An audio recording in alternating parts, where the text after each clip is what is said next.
My guest is the author of this very, very, very popular book called Your Mind Can Keep You Well. His name is Roy Masters. Welcome, Roy. Thank you, Wally. It's nice to be here. I've known you for many, many years. And 22 years. 22 years. 22 years. And you do so many things.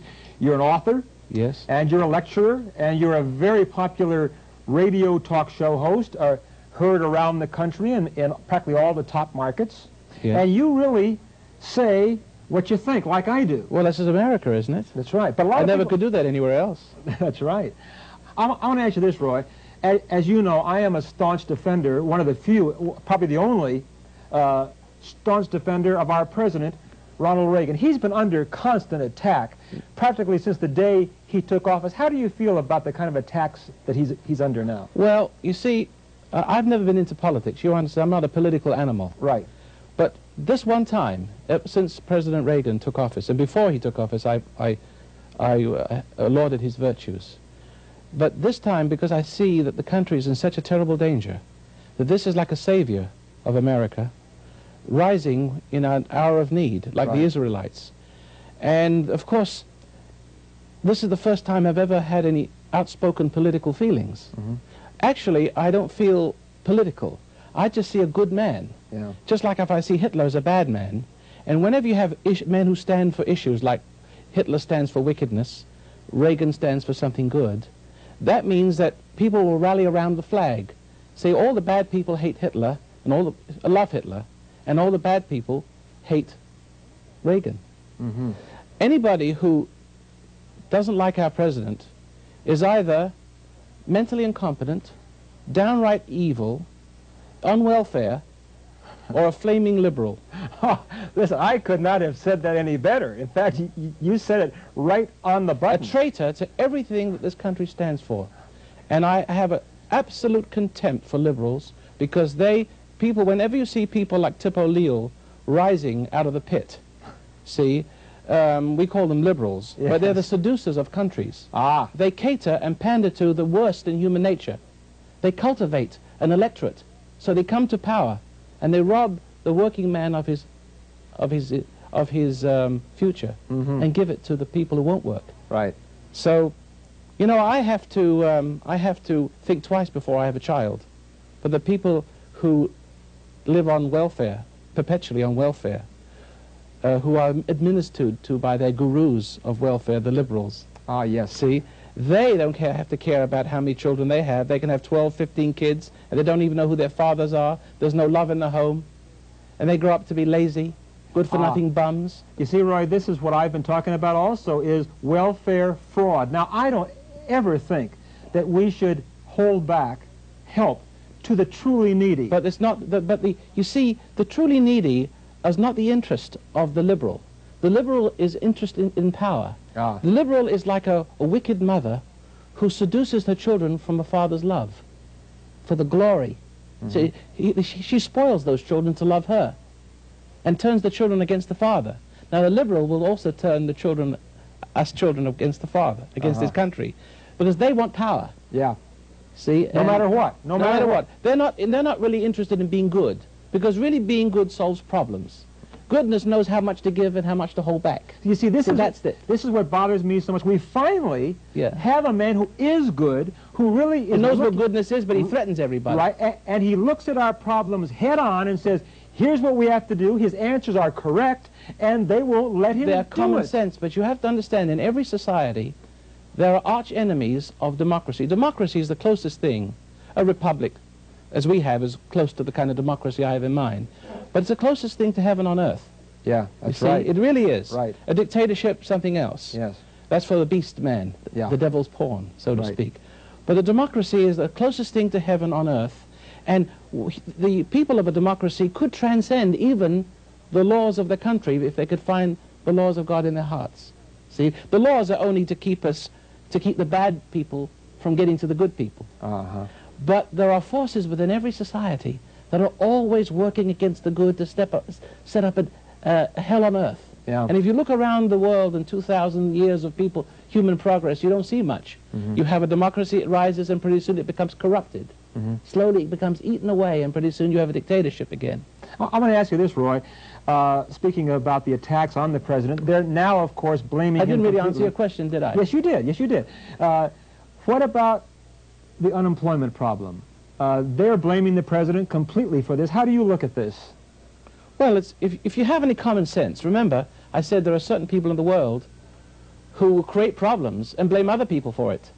See? Now, the liberal type of mind has created this problem. Yeah. They've taken us taken away our constitutional rights, money, you know, gold and silver. Mm-hmm. They've created inflation. They've taken the money from the poor little widow who's saving her money, and when she comes to her old age, she hasn't got any. Yeah. And given it to some poor pig, some pig in the, you know, on welfare, and they're little pigs.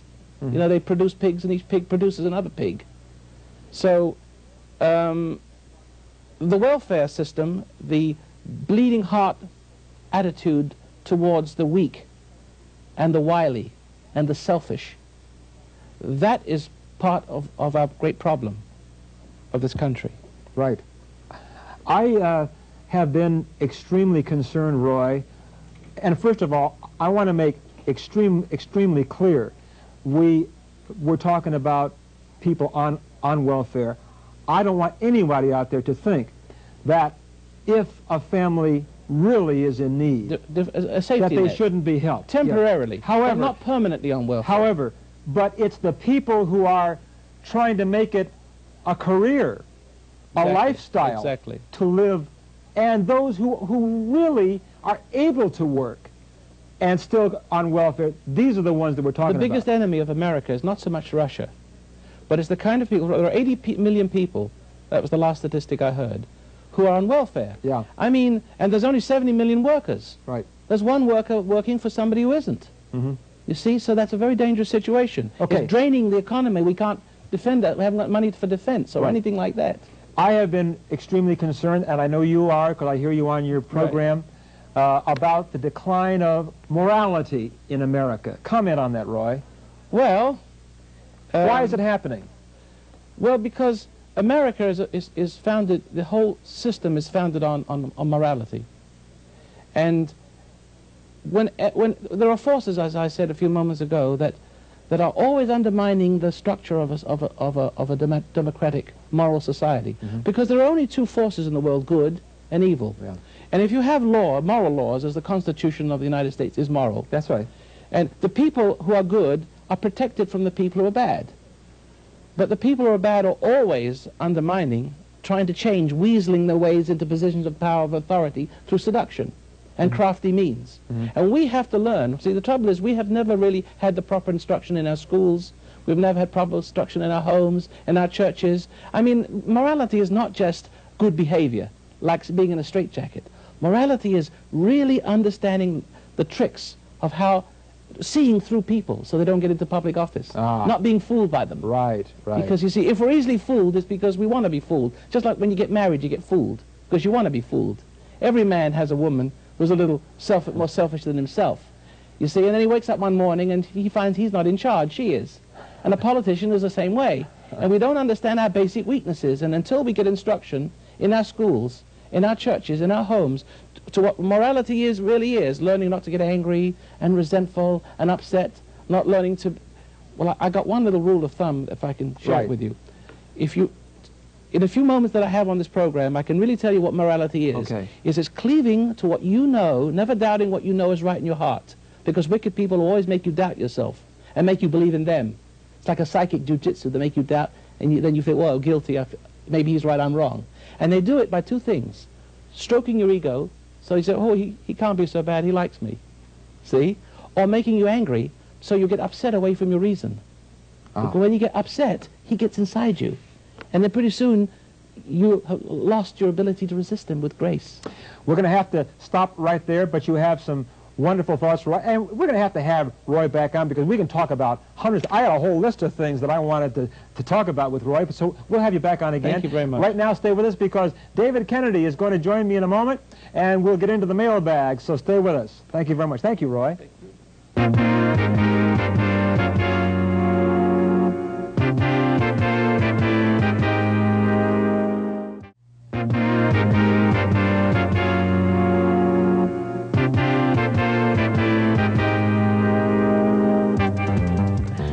are back, and my friend and colleague David Kennedy has joined us. How you doing, David? Hi, Wally. You know, before we get into the mailbag section, I just want to wish you a happy birthday. Well, I believe it's this coming Saturday. Yeah. I know a lot of your viewers would like to know this, that they'd like to know that you're going to be... 29. 29. That's right. Thank you, David. I think you know Roy Masters? I sure do. I listen to your program often. Thank you. Okay, now I think, before we go any farther, since David was so nice to mention my birthday, I want to mention that we have a little studio audience here today, and his wife, Joanne Kennedy, is here in the studio, and Colleen is here, David's daughter, who is visiting, and they're in the studio. And also, we have another friend here visiting, a very well-known freelance writer, Lana Lloyd. So we have a celebrity audience here tonight, David. I guess we do. Let's get to our mailbag. All right. Paul Strasser of Deming, New Mexico. Mexican leaders are now warning us not to tighten our immigration laws because it will bring on strained relations between Mexico and the United States. What should we do? Strengthen our immigration laws. We cannot have any country telling us, warning us, threatening us what to do and what not to do. How dare Mexico warn us that we cannot tighten our immigration laws? We have problems in this country, and the illegal aliens are helping to cause more and more problems in this country. Number one, unemployment.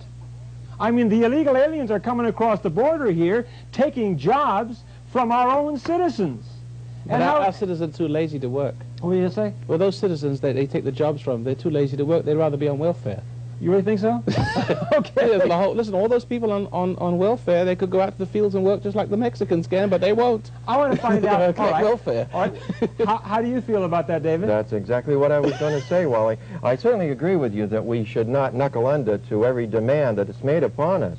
But these Mexican people, illegal or otherwise, do fill these service jobs which Americans absolutely refuse to take. But we still have to be very, very much more tight about closing up our borders. Well, force out people on welfare to work in the fields. Okay. Possibly so, but if you keep these people out, do you want to stay in your motel room for a week without having your bed made? I think we better get to our next letter, okay? Yes. All right. Kathy Davidson of Van Nuys, California. The Reagan administration is supporting workfare where people must work to get a welfare check. I think that's degrading. What do you mean, what's degrading about working to get a check? Now, this is what Ronald Reagan is saying. If a person wants to have a welfare check and he is physically able to work, then what he is saying, what the Reagan administration wants to do is say, okay, to get your welfare check, you're going to have to go out and work for it. There's many things that must be done in this country, cleaning up our streets, our parks, and what have you. And what Ronald Reagan says is, if you're not willing to go out and work for that welfare check, and you're physically able to, then you're not going to get that welfare check. Can I say something? Yeah.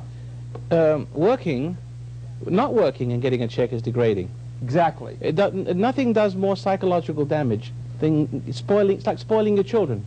Pretty soon, it disables them from working, and it humiliates them. And after a while, the person who gets money without having to work for it becomes so humiliated that he starts to steal for it because he has a habit of getting money and not working for it. See, he wants to steal. He has to steal to humiliate. Okay.